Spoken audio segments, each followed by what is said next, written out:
Oi, gente, tudo bem com vocês? Hoje vamos falar sobre o livro A Era dos Estranhos, de Eric Hobsbawm. Vamos trabalhar o capítulo 8, que fala sobre a Guerra Fria.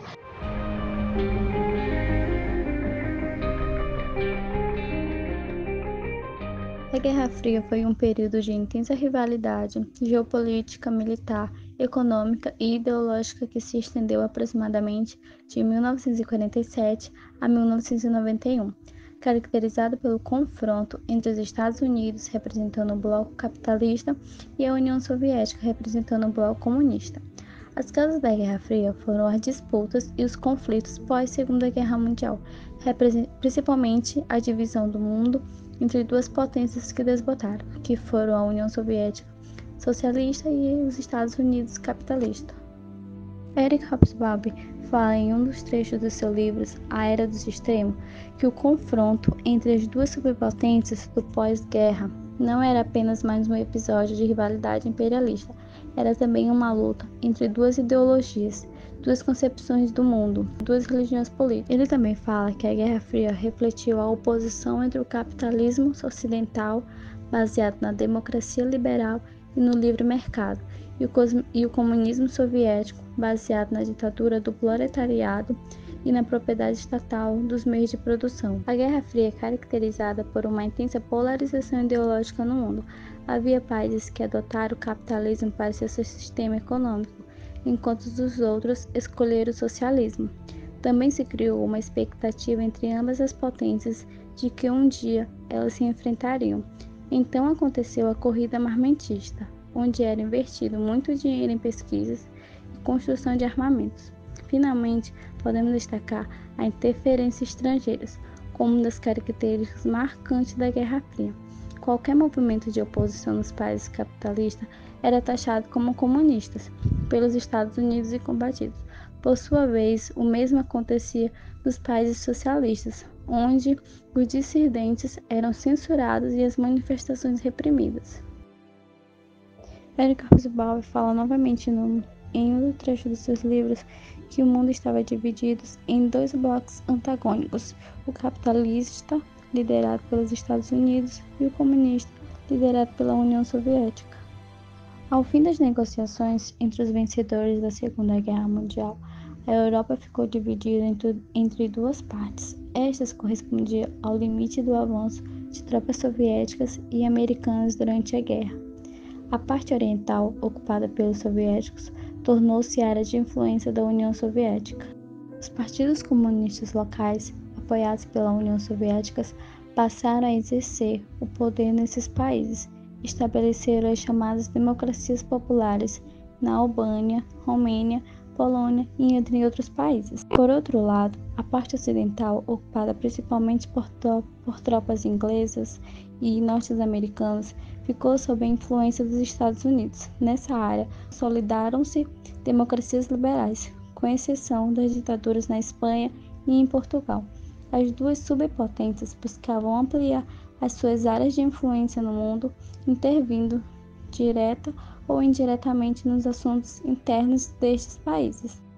Eric Hobsbawm explica que a expansão da Guerra Fria pode ser entendida como um processo pelo qual as tensões e rivalidade entre os blocos capitalistas, liderados pelos Estados Unidos, e comunistas, liderados pela União Soviética, se espalharam para além das superpotências para influenciar e moldar as relações internacionais em diferentes partes do mundo.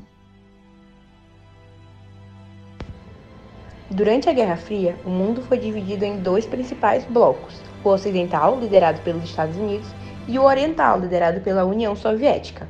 Essa divisão levou a uma intensa cooperação política e militar dentro de cada bloco, com o objetivo de manter o equilíbrio de poder e prevenir o avanço do adversário. A formação de alianças militares foi uma parte crucial dessa cooperação. A OTAN, que é a Organização do Tratado do Atlântico Norte, criada em 1949, foi a resposta ocidental à ameaça soviética. Como Hobsbawm descreve, para os americanos, uma Europa efetivamente restaurada parte da aliança militar antissoviética, que era o complemento lógico do Plano Marshall. Tinha-se de basear-se realisticamente na força econômica alemã, reforçada pelo rearmamento do país. O Pacto de Varsóvia, formado em 1955, desempenhou um papel similar no bloco soviético. Além disso, a cooperação política se manifestou em organismos internacionais como a ONU, que se tornou um campo de batalha diplomático, onde tanto o Ocidente quanto o Oriente buscavam influenciar as decisões globais e evitar confrontos diretos. A Detente, iniciada na década de 1970, foi um período de cooperação limitada, com tentativas de aliviar as tensões através de acordos de controle de armas. Hobsbawm nota: no jargão tradicionais dos diplomatas da velha guarda, o afrouxamento da tensão era a detente. A palavra tornou-se tão familiar. A cooperação durante a detente foi necessária para reduzir o risco de uma guerra nuclear. A cooperação política e militar durante a guerra não foi apenas uma estratégia de sobrevivência, mas também uma forma de consolidar o poder e a influência global, moldando o curso do século XX. A Guerra Fria foi caracterizada por uma série de disputas entre as superpotências, que ocorreram em várias esferas e refletiam a competição global entre os Estados Unidos e a União Soviética por influência política, ideológica e econômica. As disputas ideológicas foram centrais, com o capitalismo liderado pelos Estados Unidos e o comunismo promovido pela União Soviética. Hobsbawm observa: a péssima safra de 1946, seguida pelo inverno terrível de 1946, deixou ainda mais nervosos os políticos europeus e assessores presidenciais americanos. Nessas circunstâncias, não surpreende que a aliança da época da guerra entre os grandes países capitalistas e o poder socialista, agora à frente de sua própria zona de influência, tenha se rompido, como muitas vezes acontece no fim das guerras, até mesmo com coalizões menos heterogêneas. No campo econômico, o Plano Marshall, lançado em 1947, visava a reconstrução da Europa Ocidental e a consolidão da influência americana. Em resposta, a União Soviética estabeleceu o Comecon para fortalecer os laços econômicos com seus satélites. As disputas militares, como a corrida armamentista nuclear, foram uma das manifestações mais perigosas da Guerra Fria. Ambas as superpotências acumulavam arsenais capazes de destruir o mundo. E a Guerra da Coreia foi uma disputa militar direta, mas por procuração. As disputas territoriais e políticas culminaram na crise dos mísseis de Cuba em 1962, que Hobsbawm descreve como um momento em que o mundo à beira de uma guerra desnecessária e, na verdade, o susto trouxe a razão por algum tempo até mesmo os mais altos formulados de decisões. Essa crise destacou o período das disputas entre os Estados Unidos e a União Soviética. Disputas essas que moldaram o curso do século XX e influenciaram profundamente as relações internacionais. Em 1961, foi construído o Muro de Berlim por uma decisão conjunta do governo da Alemanha Oriental e da União Soviética. Na época, os dois países eram governados por Walter Ulbricht e Nikita Khrushchev. A operação de construção do muro ficou conhecida como Operação Rosa, onde o muro seria construído na virada do dia 12 para 13 de agosto de 1961. Essa construção foi realizada em segredo para evitar que as pessoas tentassem fugir de última hora, caso a informação vazasse.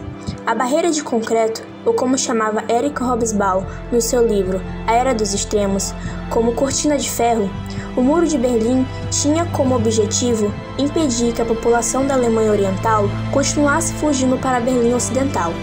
O motivo desse deslocamento foi a condição vantajosa da Alemanha Ocidental através de investimentos significativos dos Estados Unidos por meio do Plano Marshall. Os indicadores econômicos da Alemanha Ocidental eram consideravelmente superiores em comparação aos da Alemanha Oriental. A perda de mão de obra qualificada acabou afetando negativamente a economia da Alemanha Oriental.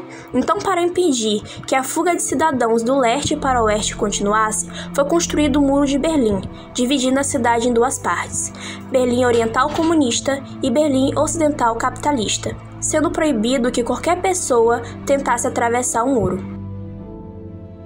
Mas a situação muda totalmente em 1980, com a queda do Muro de Berlim, que foi a consequência da crise enfrentada pelo Bloco Socialista na década de 1980, levando em consideração o contexto da Alemanha Oriental, com uma grande crise econômica, A insatisfação era amplificada pela repressão e censura do governo. Protestos espalharam-se pelo país. Mas em 9 de novembro de 1989, em uma coletiva de imprensa, o porta-voz do governo da Alemanha Oriental, Günter Schabowski, anunciou equivocadamente que as fronteiras do país com o Ocidente estavam abertas. No mesmo dia, milhares de pessoas foram para os postos de fronteiras exigindo o direito de atravessar para a Alemanha Ocidental. Então, para evitar uma tragédia, o governo da Alemanha Oriental confirmou a abertura das fronteiras. E na virada do dia 9 para 10 de novembro, milhares de pessoas uniram-se para derrubar o Muro de Berlim, portando pás, picaretas e outras ferramentas. A queda do Muro de Berlim foi um marco visível que simbolizou o fim da Guerra Fria e dos regimes socialistas no leste europeu, que foram caindo um por um, e em outubro de 1981, as duas Alemanhas finalmente foram unificadas. Mas no seu livro, A Era dos Extremos, de Eric Hobsbawm, o autor mostra o seu ponto de vista diferente sobre a causa do fim da Guerra Fria. Para ele, a guerra só acabou quando o conhecimento de ambas potências de quão perigoso era a corrida nuclear, e quando uma acreditou e confiou no desejo da outra de acabar com a ameaça. Em seu livro, Hobsbawm ressalta: a Guerra Fria acabou quando uma ou ambas superpotências reconheceram o sinistro absurdo da corrida nuclear e quando uma acreditou na sinceridade do desejo da outra de acabar com a ameaça nuclear. O autor ainda acrescenta a importância do Mikhail Gorbachev para o fim da Guerra Fria. Em seu livro, ele diz: o mundo tem uma dívida enorme com Mikhail Gorbachev, que não apenas tomou a iniciativa, como conseguiu, sozinho, convencer o governo americano e outros no Ocidente de que falava a verdade. Então, para Eric Hobsbawm, o fim da Guerra Fria está relacionado com a decisão do líder da União Soviética de ter a iniciativa de falar que não queria mais continuar com a ameaça nuclear.